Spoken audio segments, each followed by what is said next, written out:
Because Ellie's a horrible pet owner. And like when she's like, I have the rent, I just don't know how to pay the rent. Like, what does that mean, Ellie?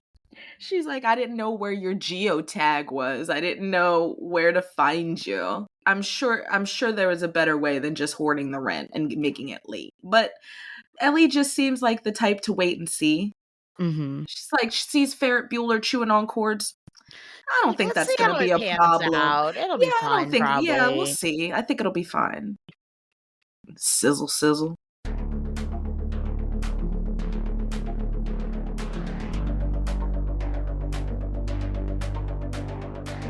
Whatever it takes, whatever it takes.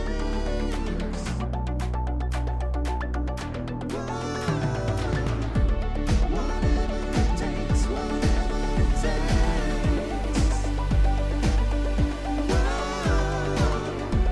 Whatever it takes, whatever it takes.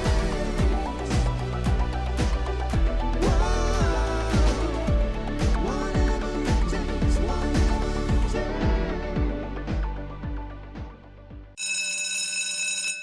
Hello, and welcome to the 13th episode of the 4th season of Your Mom's Podcast, the only podcast that's worth walking out on a date with one of Degrassi's coolest girls. I am Avis, I'm Caroline. and today we are discussing Degrassi Season 4, Episode 17, Queen of Hearts. Roses are red. Ferret Bueller is dead. Paige and Mr. O are full steam ahead. Being a teen on your own is tough, and it doesn't look like Ellie has whatever it takes, but she's not ready to trust Mama Nash again.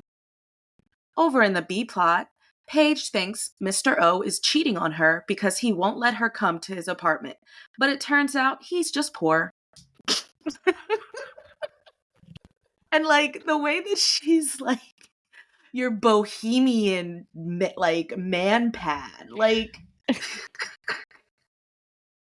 this dude can't afford to like wash his hair. He cannot. No, he can't. He has no bohemian man pad. Paige. Real quick, because it doesn't fit anywhere else, before we touch on anything, I want to talk about the fact that Nadia is still in the opening, which I notice every week, but then I don't really say anything about.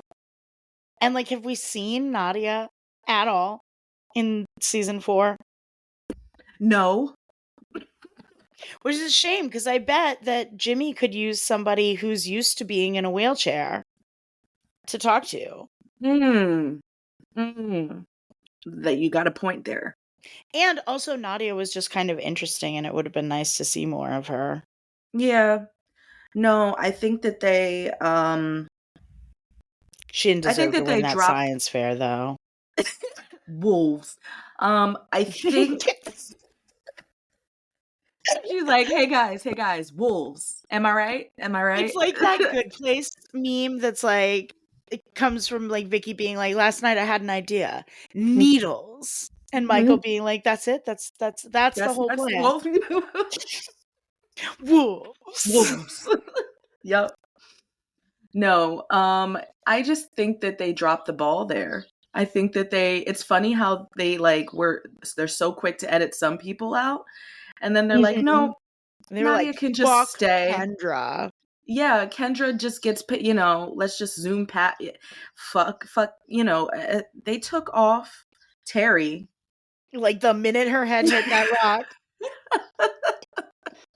She was gone. So I don't know. It feels like a very big oversight. Yeah. It feels like, justice for Nadia. You take her off the fucking credits or bring her back. That sticker is coming. That sticker is coming. It's definitely, it's going to be justice for Nadia, justice for Kendra, justice for Fariza. Yeah, I think, let me write this down. Who's that friend of Fariza Frankie's before Shay shows up? Oh, like Kira, Kiki, Keisha. Is it not Keisha? Keisha. It's Keisha. I knew it was a K name. Yeah, it's Keisha. It's justice for Keisha. You said Nadia, Fariza, and who else other than Keisha? Kendra. Duh. Kendra, boo, this show didn't care about you. Not at all. But I do. But I do. Okay, Jimmy. I am. Yeah, this B plot gives me physical cramps. Yeah. Like the very very like visceral ick. This is Okay, gross. so one of the things is like they are being so careless constantly. They're flirting in the Constantly. halls. He's passing her a note in class. You shouldn't be you shouldn't be anywhere near her. But if Yeah. you're gonna insist, you shouldn't be kissing her on the cheek at the movie theater. Because her Yeah. boss could have just as easily been Mr. Simpson. That place is crowded. Yeah, that was a very There's no dumb way place that for them you to are want to meet. aware of every single person that is there.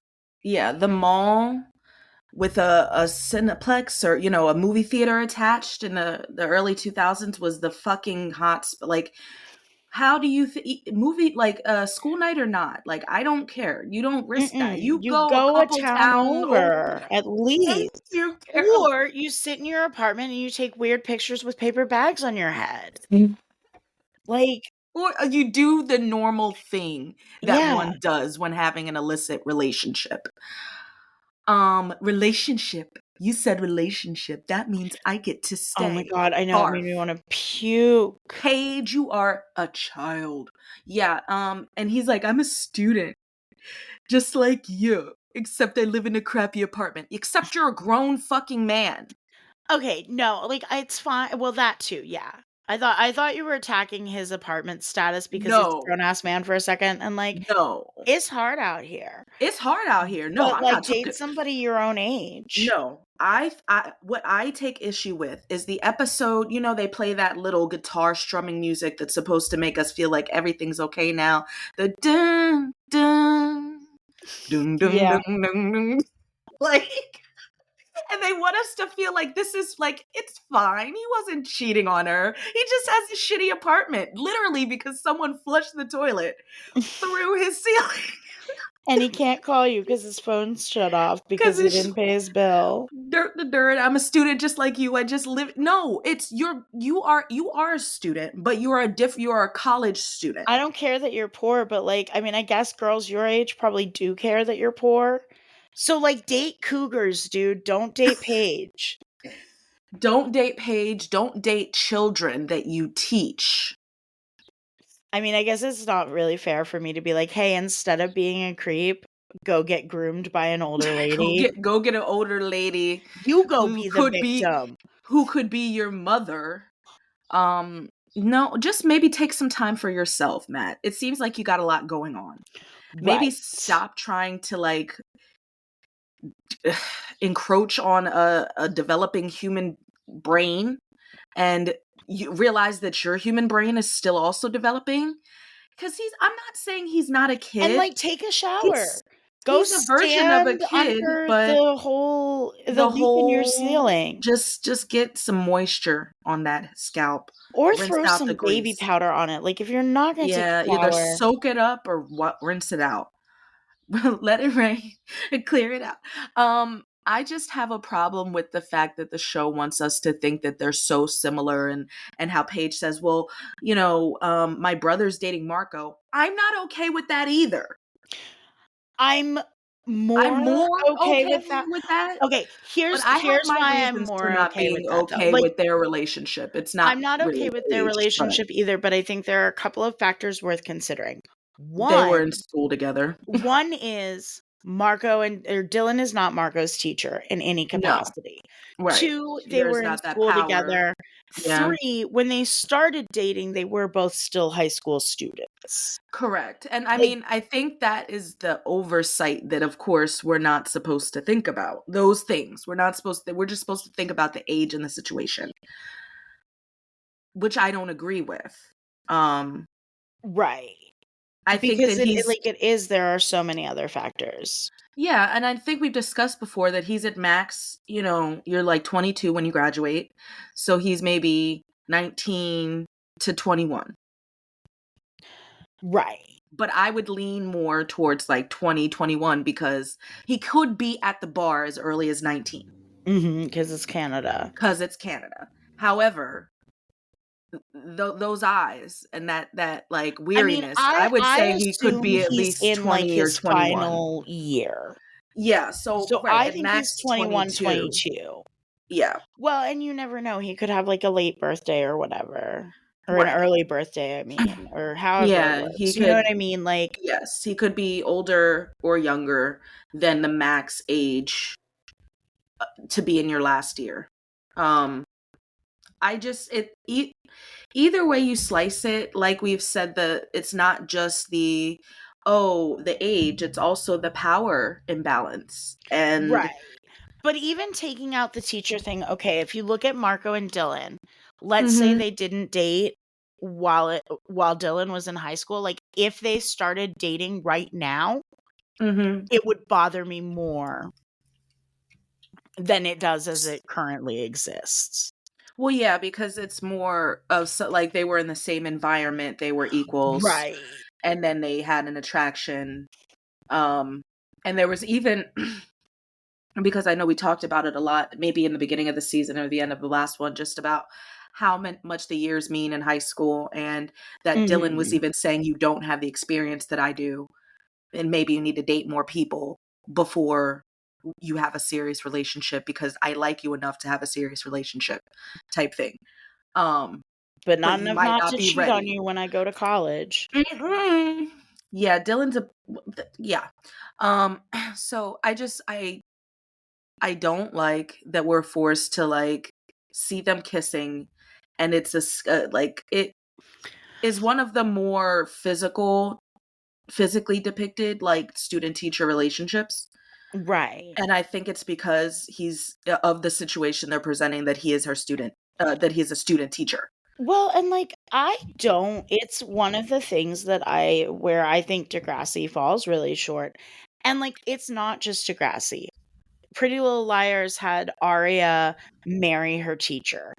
Fucking Literally. Dawson's Creek has Pacey Witter fall in love with a woman like 20 years his senior, and Hmm. all of the music behind their scenes is like soft It's romantic so music. right. It's romantic. When his Yeah. girlfriend finds out, she's mad at him, not like, "Oh, baby, you got groomed." And I know it was a different Yeah. time and like but we also still knew that this wasn't cool. That it wasn't cool. And like Degrassi Yeah. is definitely one of those shows that played into that because really like Mr. Oleander gets consequences, He does. but the However, relationship itself is not, at no point really villainized. yeah, there's And that's not the conversation. Miss Yeah. O isn't villainized. The only relationship that gets villainized Is is Tristan and the Yates, Tristan and Yates, the which gay one. right, which does also absolutely deserve criticism, but so Yes. did the other two. But the tone is so different with the Right. depiction of Mr. Yates and Tristan. That is depicted as cut and dry, pet predatory, It doesn't like sit right with me. it doesn't sit right with me either because the other storylines get this flirty fun like ha ha ha like we're sneaking around like oh I just this is forbidden And fruit maybe type it's because, vibes. like, they realized and they wanted to do better, but doing better would have been a heterosexual relationship. Doing better would have Doing been better doing would the not have been heterosexual relationship better, and perpetuating yeah, the idea that, like, gay men are getting better predatory. or predatory, and like make it like they cast the most like unsettling actor, and like he not even that he was like he was able to play unsettling so well. And I Yeah. feel like the red flags were always red flagging about Mr. Yates. He was a creep from jump, and that's what made that storyline most annoying is because it wasn't just about Tristan. He was creeping on other people in general. Right. Right. No, and it just And it's like he was just more of a cut and dry predator. Um and, actually like, good that they're Degrassi. showing that teachers who wanna fuck students are predators, Mhm. but it's several years too late. Mhm. And I whether your intention was or not, you're like perpetuating really fucked up stereotypes that are harmful. Yes. I feel like the only student teacher relationship, not relationship or that sort of storyline that I ever was like, okay, this is a heterosexual depiction of the ick and predatory situations that can occur.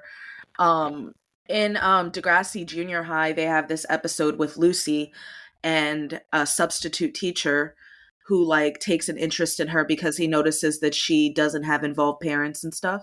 I don't know how he notices that, but like I think he gets her to stay after school with him, or like he observes, like I feel like the show does a good job of making it clear that predators like isolate certain children that they think that they can get, Right.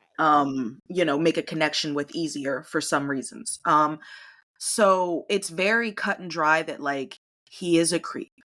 He, the old series the classic series does a great job with a lot more of these like, and I think not even the nuance, but just like making it, maybe because of the time they were not going to do a homosexual storyline of this nature. So they did something similar with Miss Avery and Caitlin, but it wasn't to this degree. It was more nuanced. This is And straight wasn't like that he one is more like Caitlin had a crush on Miss Avery, or like maybe had a crush on her and maybe was had a crush on like, her. Yes, yes. That was more about Caitlin and than it it being, wasn't Miss Avery encouraging that. correct. This is straight up, this guy is a creep and he's singling out Lucy because he realizes that she wants attention and she responds overly to like the attention and the praise and whatever. And he's like, okay, I can get this one. And that's super creepy mentality. It's like more of like the predator's mentality being talked about in real time. What the kid is observing is happening to them and everything, but there's no romantic nature about it. And it is because she's younger. She's in, I think it's 7th grade or 8th grade at this point. But the creepiness of it is similar to what they do with the Yates storyline. Well, and it's frustrating, right? Because it's like, I'm sure we've talked about it before. It's Mm-hmm. not unusual, it's not inappropriate for children Mm-hmm. to have crushes on adults. I remember having a crush on my 2nd grade art teacher. Yeah. Yeah. What, 8 years old, 7 years old? Like, Mm-hmm. that is a reasonable thing that happens. Yeah.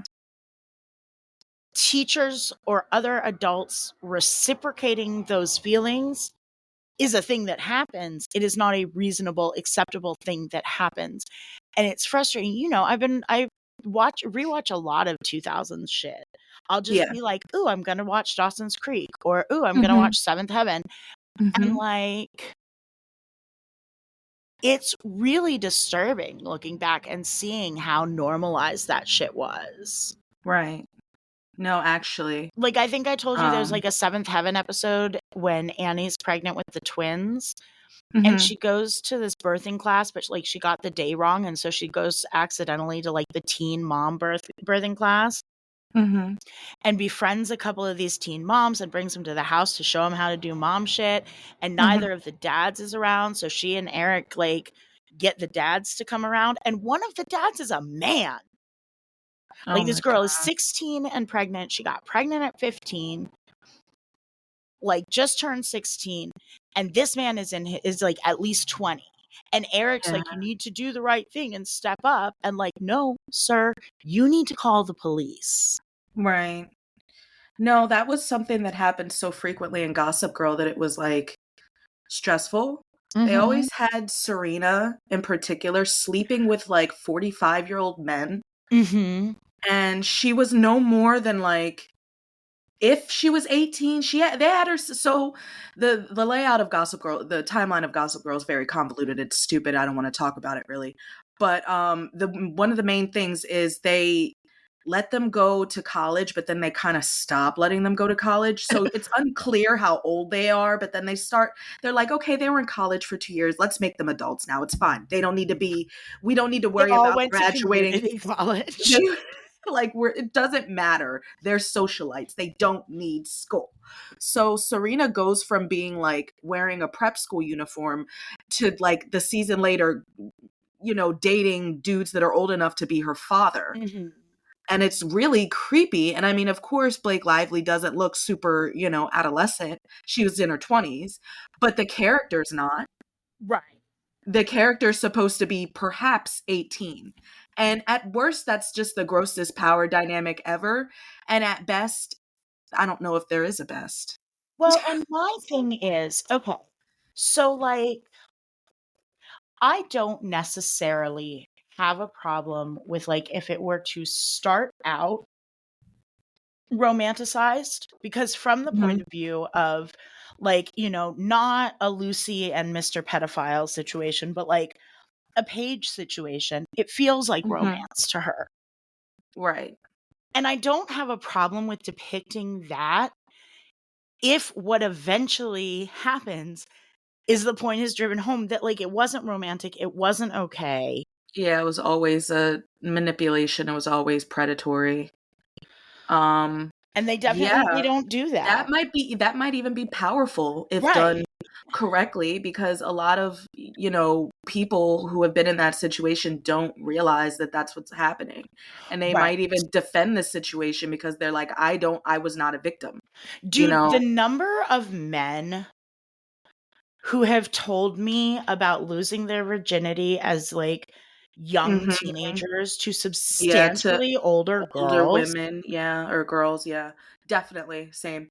And like, Especially in, like, I feel like it's just so it's, like, bragged about, yeah, well, and it's glorified, and it's gross. It's like, because the but way that it we treat the sexual assault of our boys when it's done yeah, at the hands of women is different. which I don't even understand because I personally like, the damage is the same. It just manifests differently, especially when, you might have feelings about it. Like, imagine, like, you having feelings about your assault, but, like, other people not even seeing it as assault and thinking that Mhm. you're lucky for it. Yeah. Yeah. No, it's Like, disturbing. that's I mean, another layer of anytime fucked up. I see a post about a female teacher who has raped a student and she Mhm, is conventionally attractive. the It is comments are so sick. many like, Yeah. yeah. Older, not even older dudes, it's all dudes saying like, "Oh, Oh man, I wish. I yeah, wish I like, had had teachers that hot. Like, right, like, I would have jumped at this opportunity when I was a kid, like, where was she when I was in school?" Or and all of this right, like, gross yeah, ass you shit, probably would have jumped at the opportunity when you were a kid. That doesn't mean it which wasn't is predatory. yeah, it's very like, I feel like I have to teach, even in the small and before when I actually taught classes, but even in the small capacity that I like take care of kids now, I have to tell them, the boys especially, like, it's okay to not want somebody to touch you. You can Right. say, I don't want you to touch me. Like, I want my personal space. Like, you're popping my bubble. All these Mhm. things that, like, are important to tell little girls are equally as important to tell little boys, because they don't think that they have the right Right. to like, and I mean, even just basic bodily autonomy can help, like, be like, no, and not even like to say, okay, all assaults can be, like, stop, like, that's naive. But having that, like, okay, I know that I did not want this to happen, can also help that be more of a communication tool. Like, something happened to me and I didn't want it to happen. Right. Um, like, yeah, it's gross. I feel so bad Well, that and it always kind of like for lack of a better term, the irony, the hypocrisy of it, right? Okay, so like if a grown man is involved with a girl, right? mhm, Even like a teenage girl, mhm. we grab the pitchforks, and rightfully so. Right, But talking we castration and but we shit. don't when a grown woman is involved with a teenage boy. And what I Right. think is interesting there is that it is so beaten into our heads, right? That Mhm, girls mature faster than boys. And mhm, so, like, theoretically speaking, and even, like, honestly, I have met plenty of 16-year-old girls who are more mature than 21-year-old men that I know, which does not make it mhm. okay for, like, it's not No, that's okay. no. But, like, yeah, okay, there is that maturity thing. Mhm. But that would mean that the reverse is true, which means that a 16-year-old boy, the gap in maturity between a 16-year-old boy and a 25-year-old woman should be Is significant. far greater than the Yeah. gap between a 16-year-old girl and a 25-year-old guy. Mm-hmm. But we don't We don't we acknowledge should that be up in part. arms Yeah. about both, but the one Yeah. that by that way of thinking we shouldn't be as up in arms about is the one that we like. Mm-hmm. It's weird. Yeah. I think people use that whole maturity thing to justify fucking younger women. Well, Yeah. younger women to girls. Like, that's always been my opinion. Like, Oh yeah, no, the maturity, they absolutely. can But make it's just decisions, and interesting, like the cognitive dissonance. like, I I don't don't think know. I've ever had anyone think, like, verbalize that out loud about, like, the that there must be that, like, immaturity gap. If there is a maturity gap, there must be that immaturity gap. Mhm. And like, we should have, and like, it's not that that that there is a natural immaturity gap, in my opinion. It's that they're socialized to be a natural immaturity gap. Right. There's not any Right. actual incapability. Like, when there are more resources for, like, okay, talking about your feelings and like not being told you can't cry or express yourself, then maybe different things happen, and there are outcomes that aren't that are atypical to the social norm, because Mhm. I would say most guys are taught to, like, but I tell my girlfriend all the time, please don't tell this little baby not to cry. He can cry. Now, if he's whining, that's some different Oh shit. yeah, no kid should be Fuck allowed that to whine. whining shit.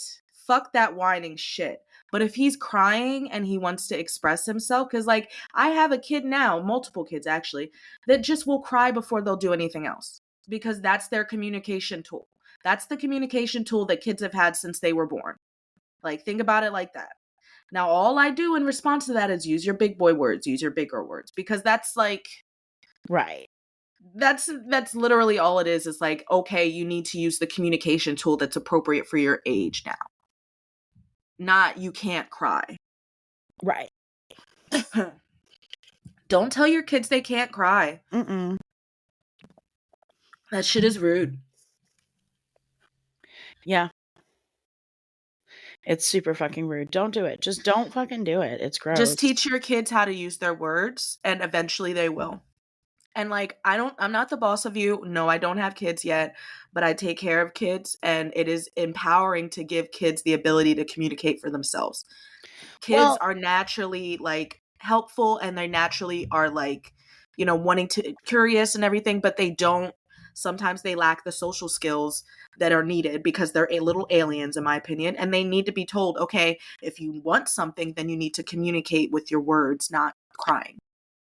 I don't have kids, but I know a lot of adult men who were told to man up and not Yeah. cry when they And were not little cry. boys. And if And they they're had been fucked allowed up. to cry, one, they would be happier people, and two, Mhm. they would be more enjoyable to be around and less harmful to the world at large. Yes. Yeah. I think ultimately trying to raise someone who is a kind person and who, like, Who doesn't date teenagers when they're a full ass greasy haired man? yeah, he sees nothing wrong with this. He Mm-mm. sees nothing wrong with this. Like, it's weird. Yeah, I feel like these people are going to weigh on our lives for the next couple. We are not going to escape them for a bit. I really was disappointed in Miri. Yeah, because she's just treating this like a regular relationship. She's like, I think that's what you think. Like, Mary, you were coming out of here with zingers in the past. Like, can't you tell her that, like, that's clearly, like, an old ass, like, an older man? Probably Right. your teacher. Is he your teacher? Like, she has no conversation for her other than to be like, don't involve me in this. I think you think he's cheating on you. Right.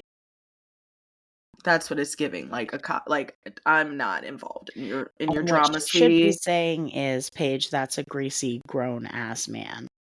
Like, What he about can't even put baby powder in his hair. that nice Alex girl? Alex seems like a solid choice. She's here to work on time. She got you your job back after your dumbass boyfriend at the time tanked that for you. You know, like maybe you should think about your choices. No, yeah, Paige ain't gonna see the light for a while. Mm-mm. Even when she's, and I'm not upset about his apartment. I am upset No, I mean I that am, because nobody should be living like that. no one should be living like that. I think that it's more that I am upset that we are forced to think that this is cute Right. and whimsical and oh, he wasn't cheating on her. He just has his shitty apartment and he's just Well, like, and I wonder, did I can't remember how I felt about this storyline when it came out. I was indifferent. I felt like it didn't it so for Paige, I didn't like most of the people she dated. Mm-hmm. I didn't really like her and Spinner because I thought that they were annoying. I remember not thinking that Oleander was hot. But it It wasn't like offensive to me or like ew, this is gross. Definitely not. yeah, see, and that's upsetting, because that's the way it's written, is to Yeah, not be offensive. You may just not think Mr. Oleander's hot. right. Like I wouldn't date him, but whatever. It's very much like they're putting him on level ground with Paige, like he is any other eligible bachelor when there are significant issues with their relationship. And I Right. just don't think it's responsible when I was way too young to be watching the show, as we've established, Right. to like because like I never wanted to pursue any relationship above, you know, I didn't find any of my teachers attractive. I thankfully was never around teachers who found me attractive. There was none of that ever happened, but like it did expose me, I guess, to some sort of indifference Mm-hmm. about being passed a note. And she literally says, Paige literally says, I've never been passed a note. A teacher's never passed me a note before. Right. And it's No, and like, I it's weird. wasn't I was the target demographic. And yeah, I'm trying to think. I kind of like, I remember being worried that they were going to get caught and shit. Like, You're like, don't get caught, but just, yeah. Because they put some stakes in it for you that make you kind of want to care about them. Especially like the whole, like that music, that guitar music, it's like, oh, everything's okay music. Oh, we're learning new information that makes you feel different music. Oh, it does a couple different things. mm-hmm. But I personally think that we are supposed to continue to empathize with Matt and therefore want their relationship to work, because we keep learning things about Matt that like people are saying bad things about him or whatever, and it turns out not to be true. Yeah. Like he's just truly, like he talks about the glamour of the relationship, all the glamour this relationship had gone, which is sorry for that. What glamour? Making out in the Sorry fucking for that boiler room? sound, guys. I'm so sorry if that bothered you. Yeah, it's just weird. I don't doubt that his maturity level is right on par with Paige. However, because they're acting like two kids, but he should know better. And I think he still does know better, Right. but he's acting like like he doesn't, and doing things that are clearly risky, and like going along with things that she thinks are a good idea when it's clear like he is saying like no. Like it's like how we were talking about a neutron dance, how he gave her no kind of encouragement. She's talking about he's Acting like a jealous a jealous boyfriend. boyfriend, and it's like, when did he do that? Is the jealous boyfriend in the room with us right now? Right. It's like he has been very either or with her. Either he's completely in her face ooey gooey, or he's like, no, we can't do this. Right. No, So that leads me to believe he knows right and wrong, bitch. Right. He knows he's wrong. That's why he flew out of that Cineplex so fast. He was like, Right, because Gotta Miri go, looks bye. like she's gonna be a grown-up and be like, "Paige, what is this grown-ass man bothering you?"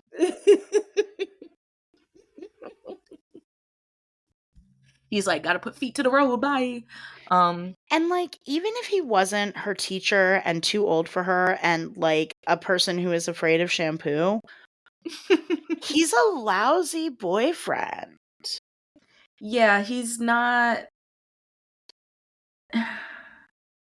I personally am not a fan of the sneak around thing. I know people think it's hot. I've never thought it was hot. Mhm. I've never thought the secret boyfriend, secret girlfriend, secret relationship thing was hot. I don't. If you can't hold my hand in broad daylight, or not even hold my hand, because I don't always need to touch my girlfriend. If we can't be out together in broad daylight, I don't need it. I don't need Right. it. It's not for me. For one reason or another, it's not for me. So the nature of that, and that he is so not trying to make efforts for them to like actually, like, it's clear that she wants to spend time together. Mhm. He's making no efforts for that to happen. Like, you're the adult, you know, you guys can go a town over and nobody's gonna really most likely know what's going on with you. You know that if you go to the place where she works so that you can get free movie tickets, But he you can't can go a afford the town. gas to drive a town over and then pay for movie tickets to boot. But they don't need to go to the town over to pay and do movie tickets. They can take a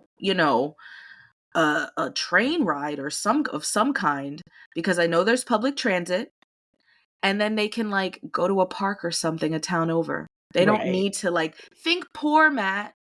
Don't think poor and lazy. Seriously. You can either be like, you need to pick your struggle. You can't be poor and lazy. You got to be poor and innovative, because it's hard out here and everything costs money. Like, everything costs money, guys. Do you know how many parks I visited this summer and read my book that I got from the library? So many, so many parks. Because I'm poor. I'm house poor. I have a mortgage. And that shit costs money. There are But free ways to have a cute date. And I think that he was being very lazy about it. And not even communicating, because Paige has a little money. She has cab fare. She works. right, she works and her family has money. And her family has money. They just make her work to get in the Well, off no, chance she's that paying she. Spinner back. Oh, right. Is she still paying Spinner back? Yeah. Right. I think we get that. I think we get an episode where she's like, this is the last payment I owe you or whatever. I feel like that happens. You And could it be hasn't. right. I feel like it hasn't happened yet, because they have to have where they reunite and they're like friends again. They have to have that whole thing. They're not done yet. But I keep forgetting that she's paying off his shit. I keep forgetting that. Because I'm like, originally she got that job because she needed to fix her hair. No, that was when she went out No, with JT. that's when she went out with JT to be paid. And they ended up at the Cineplex. So that's why I'm thinking of that Cineplex. Yeah, no, she's still in debt. But I'm sure between the two of them, they could afford car fare, which is what we in the Northeast, do you call it car fare? No. Okay, I guess what we in the Philly area call like, fare to take any transit. Call it car fare, even if you're taking like the train. Okay. It's weird. I know. That's what I grew up calling it, But car that's fare. what you guys call it. I don't say use. That is a South Philly thing, but yes, that is what we call it. I think you mean that is what we guys call it. Sure, Caroline. You do it better than I would. You guys. Yeah.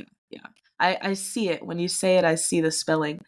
But yeah, I think this is one of the first times that we've had like this lengthy a discussion about the B plot, because I don't know about you, but I struggle through the A plot. I don't care about this A plot at all.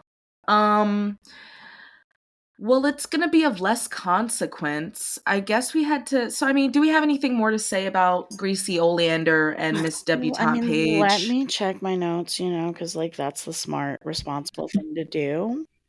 Mm-hmm. I don't get Manny being supportive of it. The only thing I like about Manny in this episode is her little uniform that she's got on. Mm-hmm. I think that she is way too eager to hear the tea and to give her girlfriend opinion. I guess Like, she doesn't have a best friend right now. yeah, it's not I don't like the situation. I don't like any of the B plot because it's like, why is everybody so cavalier about this? Why is everybody so okay with this? Right. Like this, and she's like, it's so obvious. Like, they are sneaking around, quote unquote, sneaking around because it's not legal, Manny. Right. It's illegal. Right. Where is your energy from fucking mother-child reunion? Right. Like, hello, 911? Like, you need. Right, truly. Claire Edwards would never let this fly. The way Claire would tuck around the corner and be like, hello, 911. Like, I cannot with Manny. Like, why are you so okay with this, Manny? You knew. You know better. You know better. But I guess for this episode, you don't.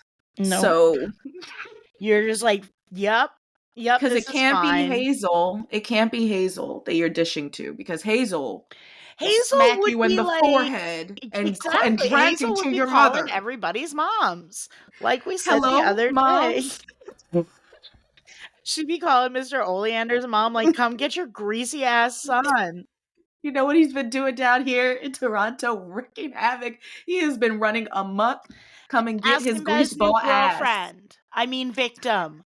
Ask him when she was born and what grade she's in. How'd they meet? Yeah, Hazel would blow the whistle on all of this bullshit. Right? Hazel is like not the one nor the two. Like, she is just relaxing from the, Jimmy's bullshit. And now Right? she's turning around to see her best friend enchanted by a grease ball. Lord Farquaad. Just stretched out. Stop. Okay. All right. It's not inaccurate. I mean, he doesn't have the hat, but his greasy, gross hair kind of looks like the hat. It's got volume somehow. Despite it's like a greasy cap with tendrils. Yeah, I'm so upset. This can you tell we're excited to talk about the A plot? We didn't brought up. All right, I don't have anything else to say. I'm upset. Fucking greaseball on my screen. That's disrespect. There was way too much of him on screen for this episode. Way too much. Okay, so anyway, the A plot starts out with Ellie getting a knock on her door from her very angry landlord, who is like, you haven't paid your rent and somebody took my eyebrows. Literally, so S was watching my first watch with me in bed last night, and she was like, what is this? So when she saw the part when he was like, where is Sean? Is Sean coming back or something? And he like steps into the apartment, and she's like, what the fuck are you watching? Right? No, sir, you cannot enter my apartment without 48 hours notice unless it is an emergency. Right. Like, it was giving slight horror movie vibes. Like, he was about to knock her over and like cut her up. He's a very tough guy. Yeah, he's not. The vibes are scattered because he does kind of do like a moment of like take a step back when he sees that Ferret Bueller is roasting. Right? He's like, I guess I'm not going to yell at you about having a ferret in here since it's not really a problem anymore. Ooh, that problem has solved itself. I have known, like, I know plenty of people with ferrets, and they let their ferrets like run free sometimes. Yeah, but they'll have a cage. Especially if your ferret is known to chew electrical cords. Like, she is Thank you. going out the door. Why With is Bueller she just like, running, frolicking like he's a dog? right. Like, no, Ferret Bueller should have a nice little, I think they line them with like hay sometimes, like a little area where he can drink water and he can run on his, like, not his wheel, but like, because I remember my family had a ferret. Farah was her name. It's Ferret very Farah. original. Super original. I think she was named after Farrah Fawcett though. Okay. So, so a little bit less. But she had her own little drinky bottle. She had her own little, like, she could get her pellets down. Like, she had to do something to manually bring the pellets down because she was smart. They're smart. They're smart. Like, leave She enriching just things needed her for little them. area. Yeah, like, she honestly, I believe they left the cage open a lot of the time so she could go in and out. Yeah. But just give her space to go in and out. But, like, give Ferret Bueller a home base. Right. So he can And chew on the cage close and not him electrical in that cords. home base when you're not home. Right. So you can protect him because he would chew on the cage, not electrical cords. Because I've heard if you see him chewing on electrical cords, why would you let that prosper? Because Ellie's a horrible pet owner. And, like, when she's like, I have the rent, I just don't know how to pay the rent. Like, what does that mean, Ellie? She's like, I didn't know where your geotag was. I didn't know where to find you. Well, clearly, I'm sure there was a better way than just hoarding the rent and making it late. But Ellie just seems like the type to wait and see. Mm-hmm. She's like, she sees Ferret Bueller chewing on cords. I don't think Let's that's see going how to be it a pans problem. out. It'll be I don't fine, think, probably. yeah, we'll see. I think it'll be fine. Sizzle, sizzle. Poor thing. Yeah. I mean, at least she admits that she's sorry she couldn't take care of him better. Yeah. I appreciate that because I was pissed off for the ferret. That is a cool name for a ferret. Can we talk about how, like, when she's at the table before school with them and she's like, Bueller was Sean's baby. And, like, that boy had no interest in that ferret from what we You saw. are the one who brought he was like, you already purchased and procured, you already brought the ferret into the home. She's like, but a home's not a home without a pet. And he's like, I don't share that opinion, but okay. Right. That's not a thing that you just do. Like, you discuss nothing with me. Like, we could have talked about this. Maybe Ferret Bueller grew on him, but certainly he was not the one championing his existence in the home. That was you. Right. No, it. Yeah. She loves her version of events, and then what really happened is different.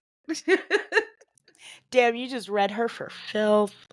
It's fine because I realized I still have a love for Ellie. Here's how I've arrived after thinking about Ellie critically for 4 seasons, little 2 halfway seasons. 2 seasons, bitch, right? She only been in this bitch for 2 seasons. She is not a bad character. I think that I just had such a soft spot for her because I have codependency issues. Yeah. And she has very heavy codependency issues, which manifest rather conveniently in this episode, actually. But I have a soft spot for her because Baby A loved her. But I also can recognize that she need some milk and then some other things. So, like, she gets on my nerves in this episode because she just gloms onto Alex after being quote unquote friends with her for a day. Right. They're really well, they've hung out. Well, they've hung out, but not in any capacity that we've Alex would have seen. called her a friend. Right. It seems like this whole foursome of Euchre, obviously we don't know how long these things have been going on because they are conveniences for the episode. It does seem that this, like, presidential class euchre game has been Yeah. going on for a while. For a while, right? And this is just the first. And I'm sure that at this point, we can assume that because it's covering a whole school year, and we still get the same number of episodes for a while, at least in the future, that we're getting a couple weeks between episodes because Jimmy came back to school in the Yeah. previous episode. So it's got to have been maybe a month ish, maybe 3 weeks or so since the previous episode. And those uniforms came in that they were fundraising for at the car wash at, what was that? That was before the shooting. Yeah. It's the Degrassi timeline is weird. The pause that we both had. Like, because we know that Jimmy had to do some level of like physical therapy and he was in the hospital for a couple months, and if not, maybe just like 2 months. But like, Right. Well, no, a lot has happened this year. yeah, And like including not super consequential shit, but like still like shit. And like a then heavy God knows amount how of much has occurrences. happened off screen. No, I think that Alex and Ellie are pretty chill at this point because between Sean and Jay being besties Mm-hmm. and then the fact that Alex and Marco have become friends Which is because of student government, which is crazy. and like And she punched yeah, best friend Amy into the black hole. So like she needs a new gal pal. Yeah, I think it's funny. Like, of course, we talked about Alex and her overall involvement in the actual events that happened to Jimmy. And I think in a way, I don't know that we absolved her. I don't know that we get to do that, but I think that we've come to a consensus that like, I think people say, oh, why didn't she get this, level of punishment that Jay and Spinner got? Well, it's because she's not as culpable as Jay and Spinner. She's culpable in the tar and feathering. She's not culpable in the planting the shooting, whole thing right. on Jimmy. And the planting the whole thing on Jimmy was what caused the shooting. Right. He have the gun? Yes. Was he going to use the gun if nothing else And happened if that like day? if No. if Paige had not apologized to him in the calf, I think that Alex would be more culpable. Yes, But I agree with Paige that. changed the course of events. Which is why they are star-crossed lovers. No, I think that that was cute. That has nothing to do with it though. But it's definitely interesting about how one person's decision can change a course of events. And yes, there would have been shooting in the cafeteria had Paige not, said what she said, Right. and disarmed him emotionally. It's just, I think that part of me is like, damn, she's sitting at the table with, with Jimmy, like it. And I think part of you, I think you're supposed to think that a little bit. You're supposed to be like, wow, her social circle has changed. Right. And now she's like playing poker, because that is going to be an issue for Marco coming up. Mhm. Playing euchre. God, I miss playing euchre. Can you explain, like, did Marco explain it very well? Because like I know spades and I know that they're in the same family, but I'm confused what you do with the pile, and I'm confused about the trump card, and I'm Yeah, so confused. no, I haven't played euchre in a very long time. And so no, I can't at this juncture explain the rules of euchre to you. Disappointing. I'm sorry. I'm sorry. I mean, he just made it sound very simple, and I feel like there's got to be more to it than that, especially explaining what the fuck a bower is. And like it seems more like what's it is that poker where you where you have like full house and flush and whatever. Yeah, that's poker. Okay. No, Yeah. euchre's complicated. There's a lot of various rules. There's also like different house rules that can get added in. It's a whole thing. Yeah, it's like I prefer spades. I know everybody plays spades differently. I like that game. It is a partner formatted game, but I think it has a book structure versus like this. And I mean, there are still points, but it's not like 1 point. It's different. Like there's a different sort of scoring value system, all of that, which makes more sense to me. But I was like, oh, I'm going to look up the rules of Euchre for this episode. And then I just didn't.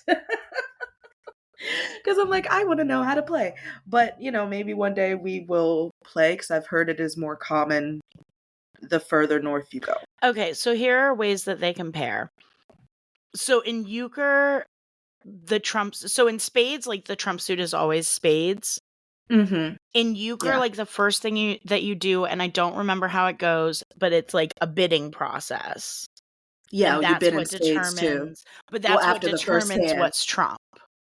Oh, okay. No, yeah, Yeah, spades it's you bid not. after the first hand. It's a different. different bidding Okay. process. Okay. Oh, so you determine what's trump based off of what's in your hand. Yeah. Okay. The target score in Euchre is 10 points. And it looks like in spades it's 500. Mm-hmm. So they're similar, but they're different. They probably spawned from the same game. Right. I think they like family wise, they might be cousins. Mm-hmm. In the card, yeah. I would be interested. I love card games in general. I think they're interesting. I've always liked this episode for that reason. But I always wish they were playing spades so I could understand what the fuck was going on, or at least poker, because I feel like a lot of movies and TV shows choose poker because it's a little bit easier for most people know how to play it roughly, and if you don't, it's a little bit easier to explain. And like the suits and like the royal flushes and the full house, like it's a little bit more explanatory when you see it visually. I did not know what the bower was supposed to be. Let me look that comprised up. of. Okay, hold on. What is a bower in Euchre? This is how not interested in this A plot we are. We're like, let's just fuck around and talk about the schematics of Euchre. Okay, so in the game of Euchre, the bower is a jack that is the highest or the second highest ranking card in a trump suit. There's a right bower and a left bower. So the right bower is the jack of the trump suit. So if hearts are trump, the right bower is the jack that's the best card. The left bower is the jack that's the same color, which is the second highest ranking card. Okay. It comes from the German word Bauer, which means farmer or peasant. I mean, I guess that does roughly make sense. That's a lot more mental math as far as the cards go. Yeah, once you know how to play Euchre, it's really fun, but I would have to relearn and it would be a pain in the ass. And I'd have to find 3 more people to play Euchre with me. Yeah. Well, if there's a thing as virtual Euchre, guys, maybe... Right. Maybe we can get that. Maybe that'll be a Patreon thing. Extra Canadian, eh? Right. We'll see. Thursday night Euchre with Avis and Caroline. Thursday night Euchre with Avis and Caroline. Yeah. I feel like this A-plot is just... It's at least it ties up what's going on with Mama Nash and Ellie. Mama Nash does not look good, but she does look sober. I truly, and I mean sometimes that's what sober looks like. I truly don't understand the desire to comb back her hair. Yeah, it's a weird choice. It looked wet. It looked really wet. I was not concerned. The move. No. Especially since her outfit did not call for that. And she is always in pink. It's her color. I want to see her in like another color. Fuck, I would settle for a different shade of pink. You're like, please just tone it. Just go away from salmon. Go away from peach. I get where Ellie's coming from, but I also think Ellie's being like unnecessarily mean to her mom. She is being disengaged. like disaffected by her mom's like attempts to actually like connect with her. Mm-hmm. And as we know, this happens every month. And she says she's been in group for 3 months. So we've got to presume that she informs her every month that Like, group is going right. well.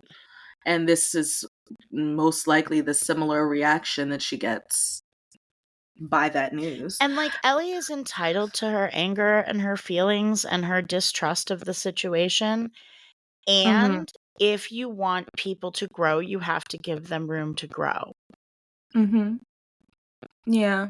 Criticizing her and like making her like the worst mistake that she's ever made when Mm-hmm. she's trying to change is not fair.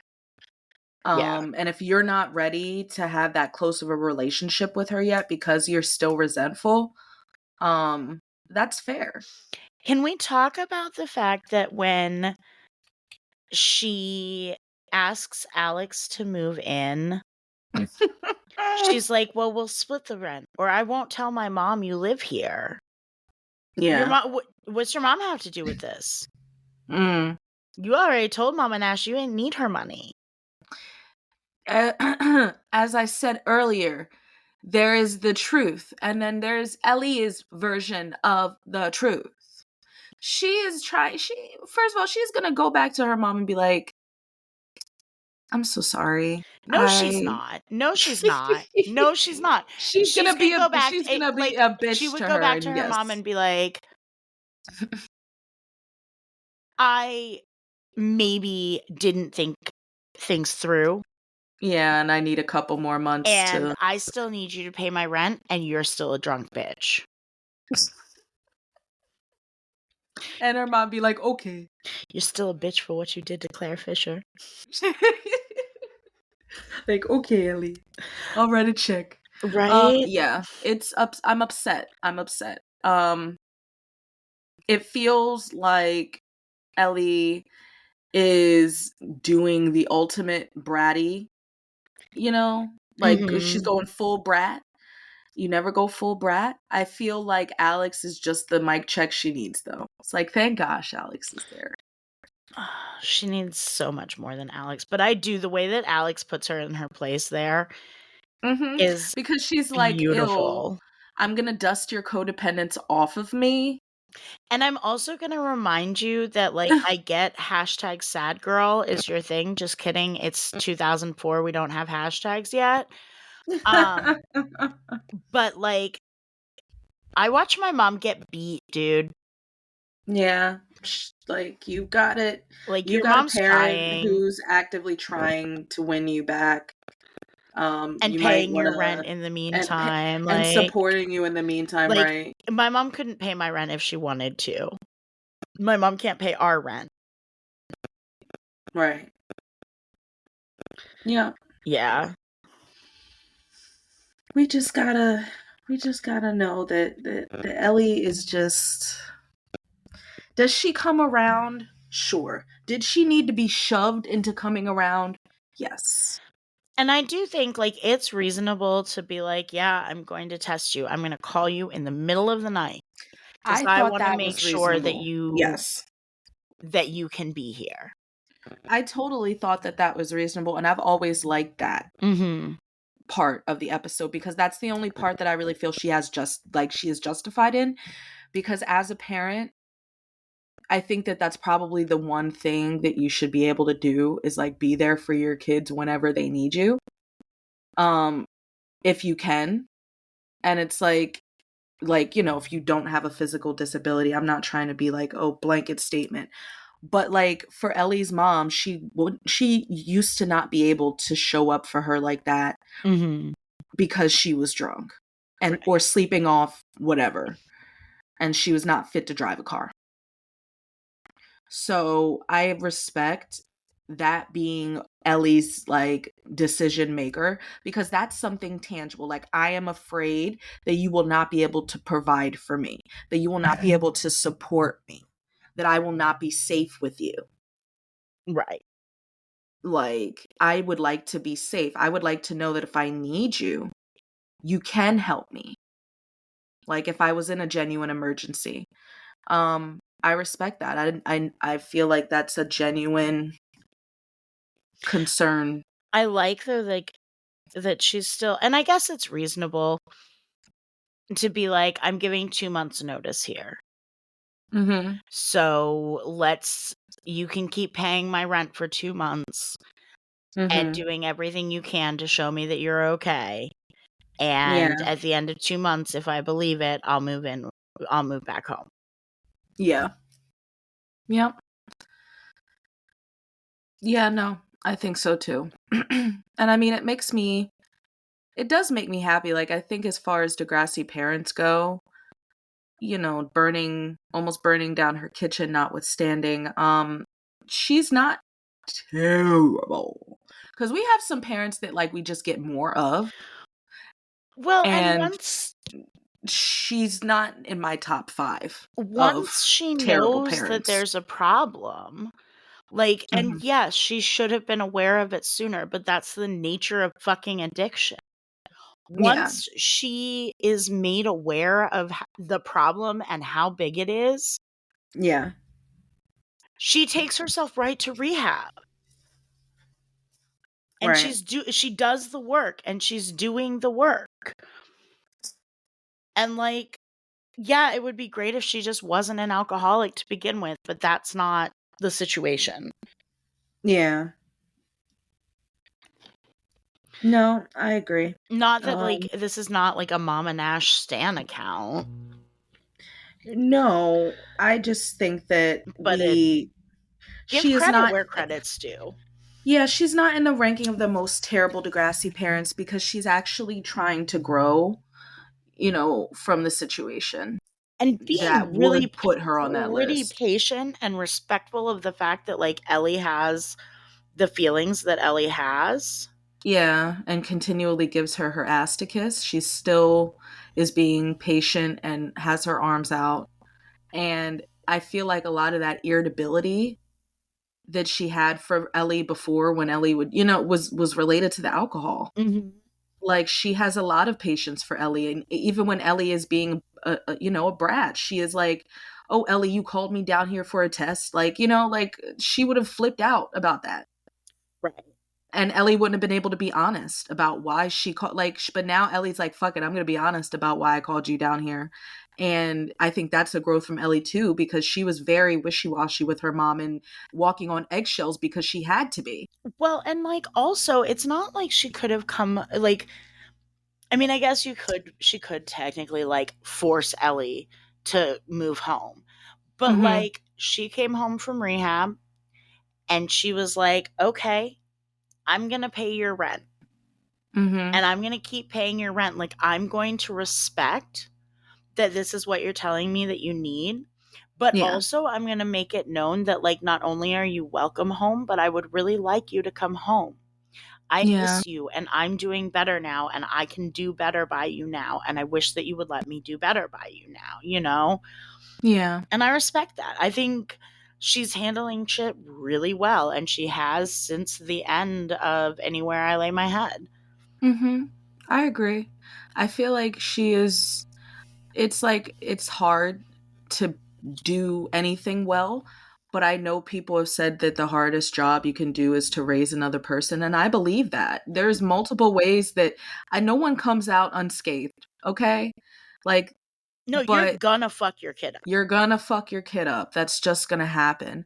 But like to know that like there's still like allowances to like fuck up but do better is like all I feel like in any situation of life is all we want is like the ability to start again. Well, and nobody owes you that second Mhm. chance. Mhm. And I think that's important. And I think that, like, by and Definitely large, no one knows you a second chance. Mama Nash is showing that she knows that. Right. That she's fucked up Because, and like, if she felt entitled to it, she could be like, fuck you, child. I'm not paying your rent. mhm. Like, come home or live on the street if that's how you want to play Correct. it. Correct. And I know a lot of people who would say that and in a manner of speaking is that like wrong? I think that that's just like some people would think that's just a different approach I to don't think that parenting. it's Like, oh, wrong, but I I'm not do. going to indulge you because number one, I can't. Number two, I'm not gonna let you. Well, and I think it's Blah blah important to note, blah. like, that we are talking about this very specific This situation very because there's specific so situation. many factors in any other similar situation. I don't know that Correct. it's necessarily wrong. I do think that it is indicative of feeling as though you are owed forgiveness. Right. Like, and I get being frustrated. Like, I get being like, come on, I did the work. I'm doing the work. Mm-hmm. Forgive me. Yeah. But there's a difference between being frustrated because your efforts are not yet enough Mm-hmm. and being incredulous about it, you know? Yeah, like you're not letting me apologize. No, I Yeah. think that Mama Nash is definitely like most improved. Yeah. She and like the patience that she has for the situation is so necessary because Ellie is like one of those little rabbits that if Mm-hmm. you corner her, she's going to she's going to find a way to hop out. Like she is very much like I don't want to go back into that situation of feeling on edge all the time and feeling like I don't know what's going to happen. Like she clearly is a creature of habit. She clearly likes things to stay the same and she doesn't react well when things just suddenly happen that she has no control over. Um so no, I'm happy that she's like giving both of them that like relief of like okay, we both are seeking the same thing. We don't want to be alone. Mm-hmm. But also here's what I need is a guarantee that like you're going to keep trying. Right. Like Right. that's I love their conversation at the end and it's like it's very real. Even her mom, she's like no more drinking, mom. She's like all I can do is promise you to try every day. I can take it day by day and that's what I can do. It's Right. like they're both telling each other what they have available, you Yeah. know? No, I think they both actually deserve most improved. Most improved mother Yeah. daughter team this Most week. improved mother-daughter duo. Yeah. Because Ellie, for all the times in this episode where she, mostly towards like Alex, where she's like, move in, it'll be so fun. Like, we're gonna have a fun time. Like, I like this partner thing. This works for me. Like, it's clear that she wants that Right. companionship back. And Right. she wanted that even when she was bringing, her mom's passed out on the couch and asked her to bring food. And she's bringing food and she's like trying to talk to her about her day and like trying to, like, it's so clear that they had that before. That they Mm-hmm. had that, like, when her dad's deployed, it's them too. It's it's It's against the, the world. yes, it's us against the world. It's the Mama Nash and Ellie show. It's very clear that that was the case before she got heavily into drinking Right. and that Ellie wants that back and that it's been like taken from her. Mm-hmm. And like I can see the vulnerability and being like I missed you and I want you to come I want to come home too. Yeah. It's Yeah. beautiful.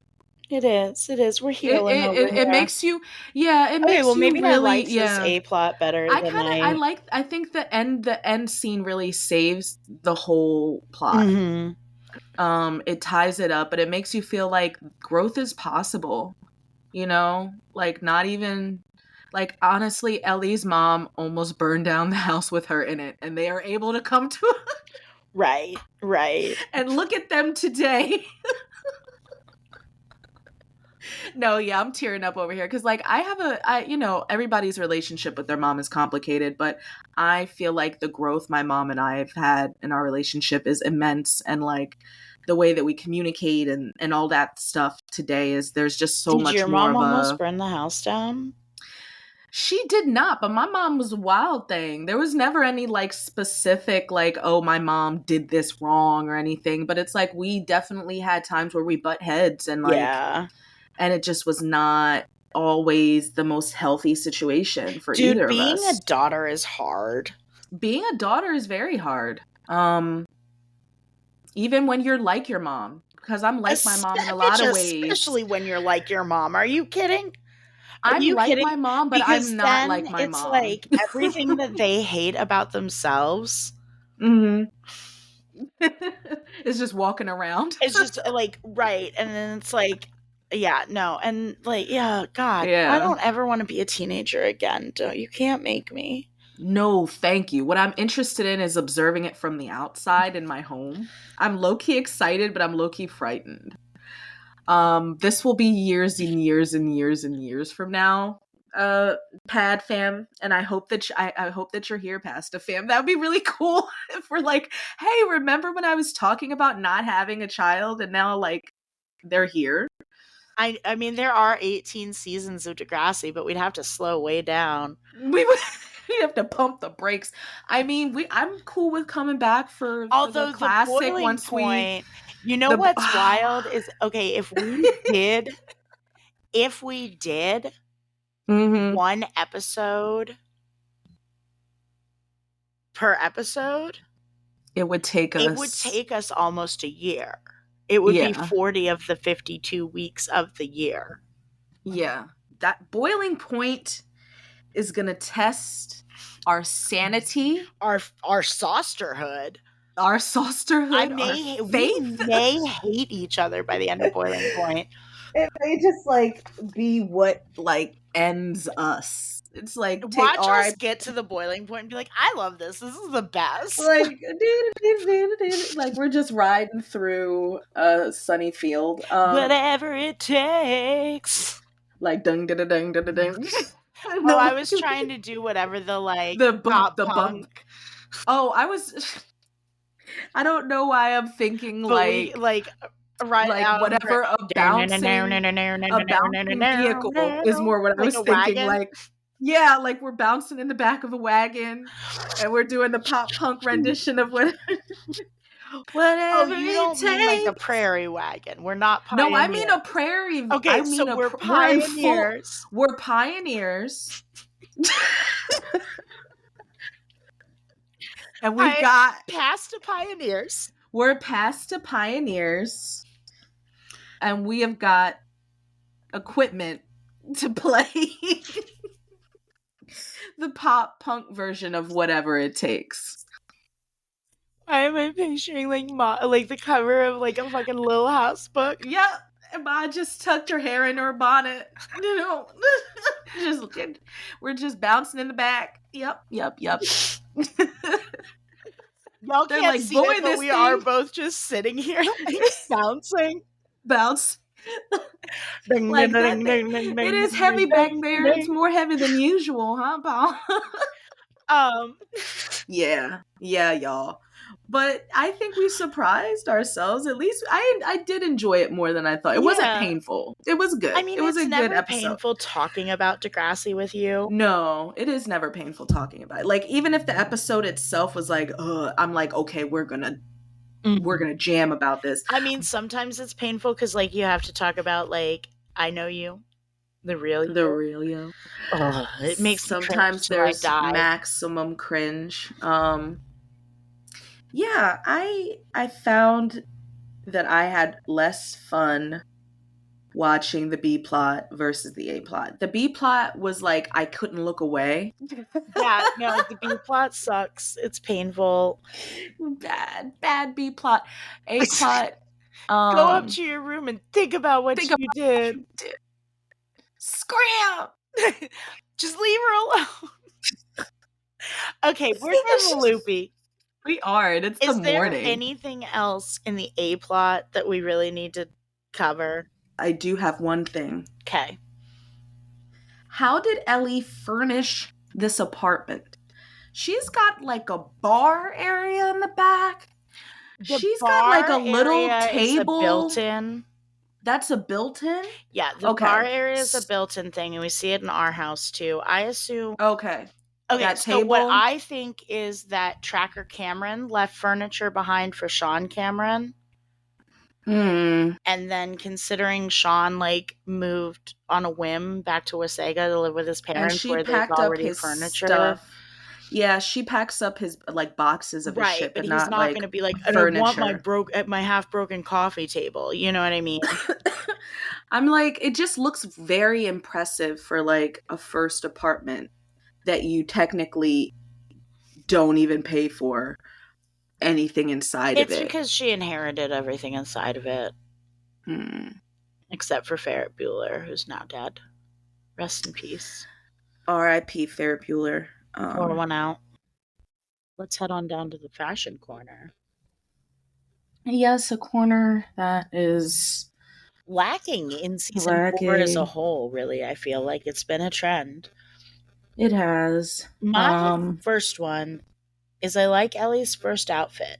It's very simple. She's wearing a black skirt, gray top. She's got a fishnet top underneath her t-shirt and fishnets underneath her skirt. And then she's got some like knee-high boots. It's simple. I like it. Yeah. For me, I noticed Paige's like little Chihuahua Chi-Chi shirt. I did too, in how like not Paige it was. Yeah. And how like young. Right. Like, I don't really like. First of all, I'm just having a continued problem with Lauren's hair.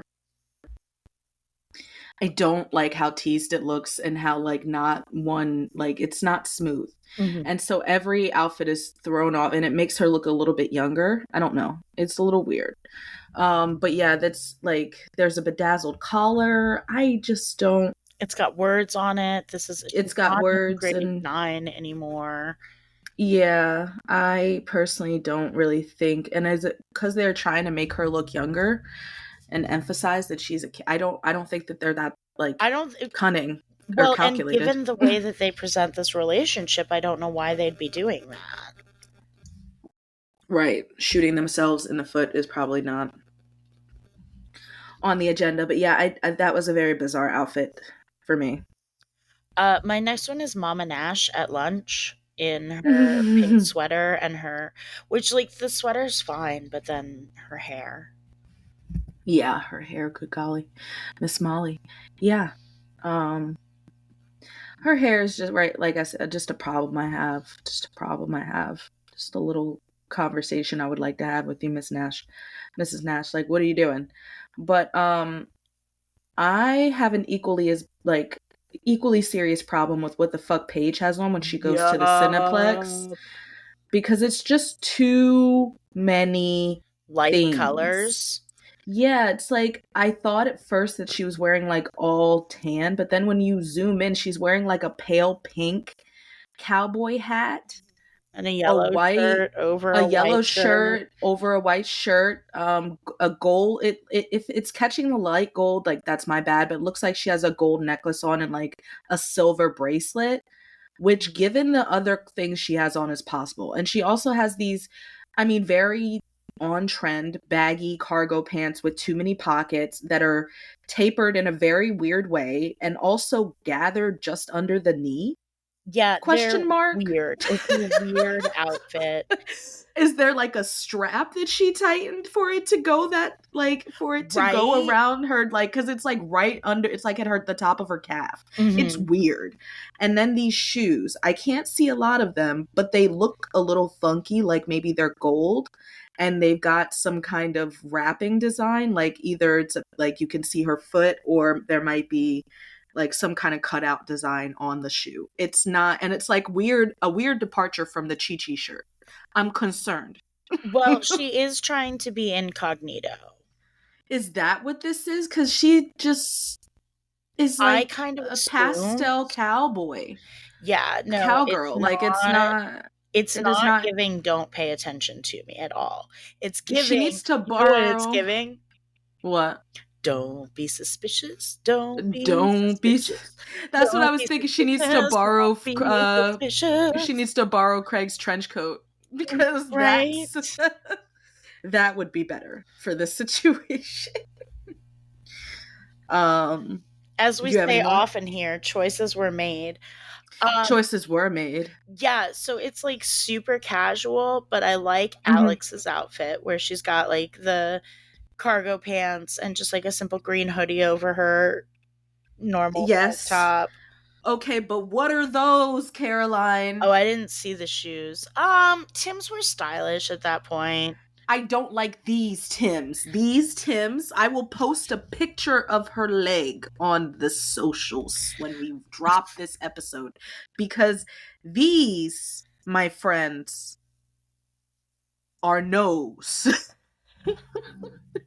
You don't wear, I don't, because those are Get to not the job site right after work. This office park clearly. isn't going to build itself.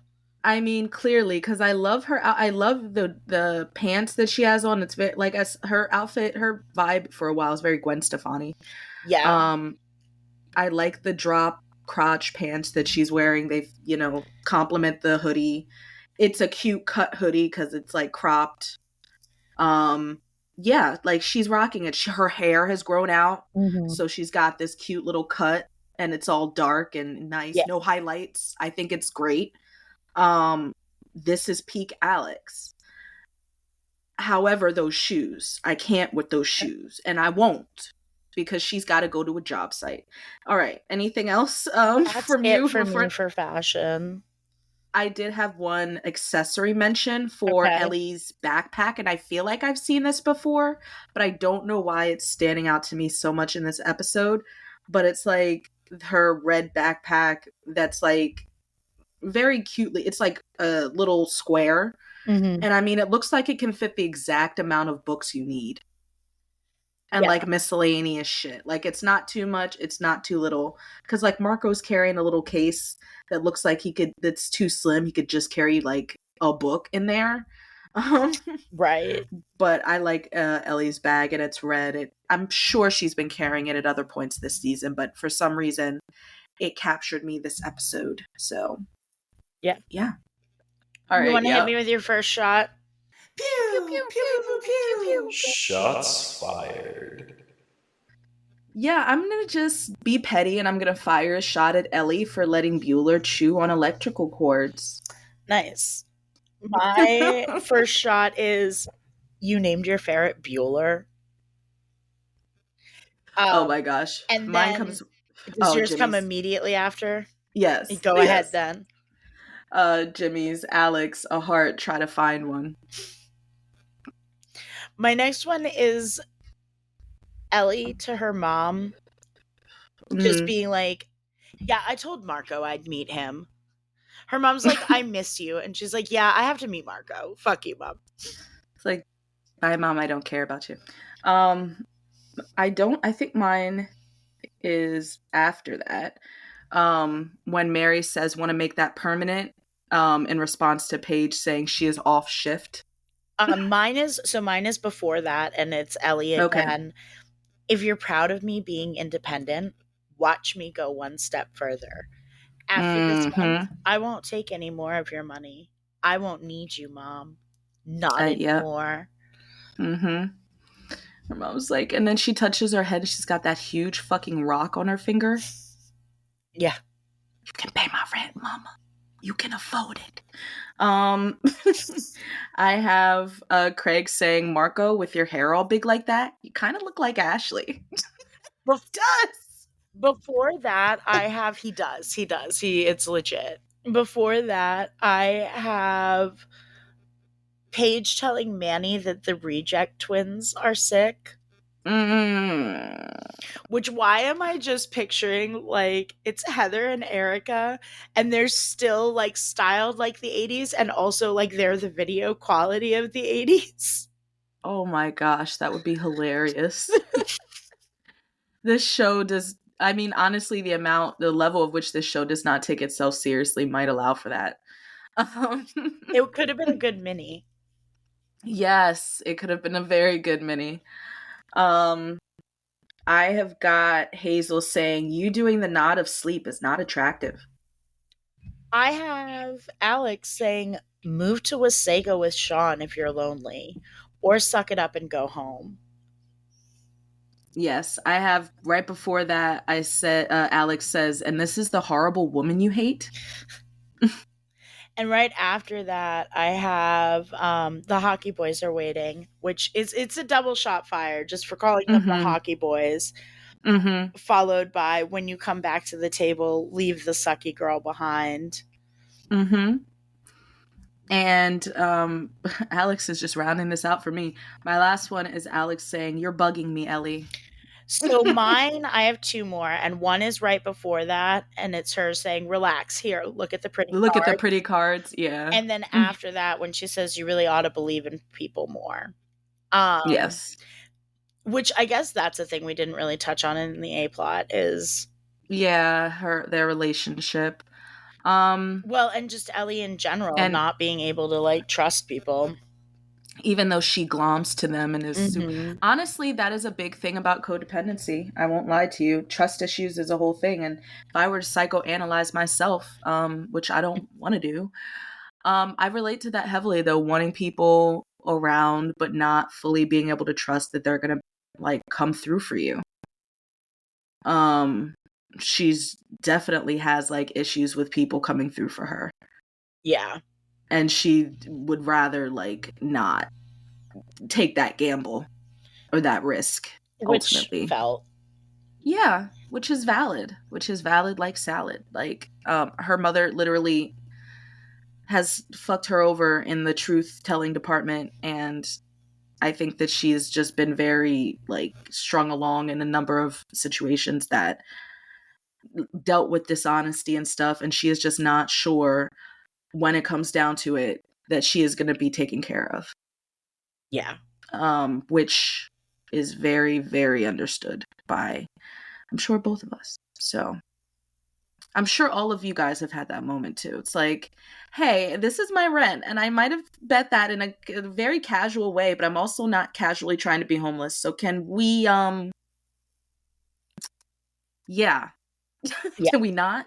Can I pull this? Can we not do this? Can we not do this? Can we not do this?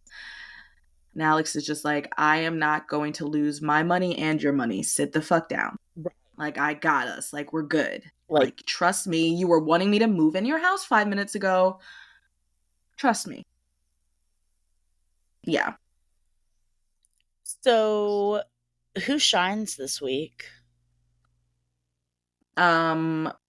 I would say that our dynamic duo shines. We love growth on this show. I walked away feeling very happy watching Mama Nash and Ellie's final Yeah. scene. Yeah, I think their final scene brings them both around enough. I mean, not that like Mama Nash, I think, shined from the gap. She shines way more than Ellie because Ellie is the one who has to come around. But we also have to account for the fact that like Ellie doesn't know what she doesn't know. Like she can't be sure Right. what the truth is. She's just got to have faith. Craig, you know the words.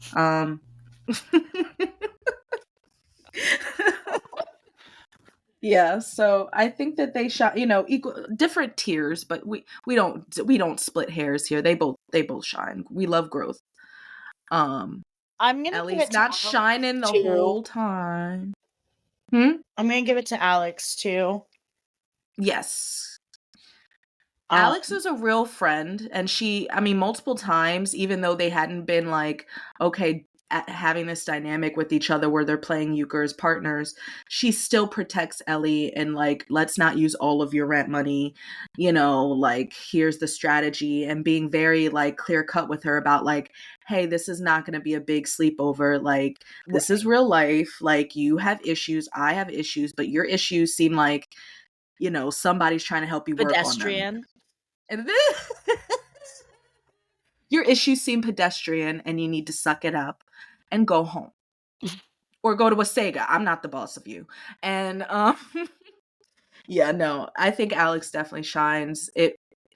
I liked her already, but I was like, damn it, Alex, I gotta take that break and not in liking you because you do some shit. But like thinking about her critically, it's way more a nuanced situation than I ever considered watching this show before now,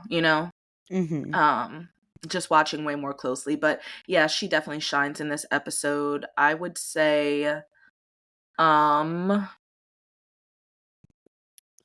kind of feel like that's it. Yeah, because like Marco's Marco's fine. He's not doing enough to tip the scales either way. Manny bummed me out. Manny's a bummer. Even though Paige is she's a a bummer. victim, Paige is a bummer. Yeah. Mr. Oleander is a bummer. Yeah. Miri bummed me out. Suck it, Mary. You're supposed to Right? be like an adult. Right? You can recognize, like, adults recognize adults. You can tell that that's a grown man. Yeah. Does it go there? Does it go there? No. No. Not at all, darling. But still a very touching episode. Still tied some stuff up. We get our payoff. Mm-hmm. It's a worthwhile episode. It's a It doesn't go worthwhile there. episode. It doesn't go there. I love that the more that we get into the show, we have, we talked about in the beginning of the show where you have your lower stakes episodes to balance out your higher stakes episodes. And it's not that the stakes are low in this episode. It's just that we don't have things that we're going to have that we have had. We don't have the occurrences that would warrant going there, especially as season 4's going there is different from season 3's going there. Yeah. People get shot in season 4. People get STIs in their throats. Okay. Bar's a little bit higher. Just a little bit. No. Just a little bit higher. Euchre and rehab. Moms in rehab is not making that list. But yeah. Thanks for listening to Your Mom's Podcast. Join us next week to watch Chester and his equally milquetoast brothers crash Emma's slumber party in Modern Love. This episode of Your Mom's Podcast was made possible in part by PetSmart, Alcoholics Anonymous, and support from listeners like you. Boom. Lovely. Kilt it. We'd like to take a moment to thank our Patreon subscribers. Tay, Evie Piscini, Miranda Bickers, and Octavia Faith. And a special thanks to our TiddySnake producers, Alyka Fenderson, Corrie Newton, Tawny Marie, and Brandi Tucker. Thanks, guys. Thank you. Ew, I hate how I said thank you. Thank you. If you'd like to further support our show, you can find us on TikTok and Facebook as Your Mom's Padcast. We also have a Facebook group of the same name. And you can find us on Instagram at YMPadcast. Your Mom's Padcast is available on Spotify, Apple Podcasts, YouTube, or wherever you get your podcasts. Subscriptions and reviews are another great free way to support us. However, if you're interested in supporting us in not free ways, we have a lot of great bonus content on our Patreon, and some great merch at our shop, which can be found at your-moms-padcast-shop.fourthwall.com. And remember, that's Padcast. P-A-H-D-C-A-S-T. Thank you.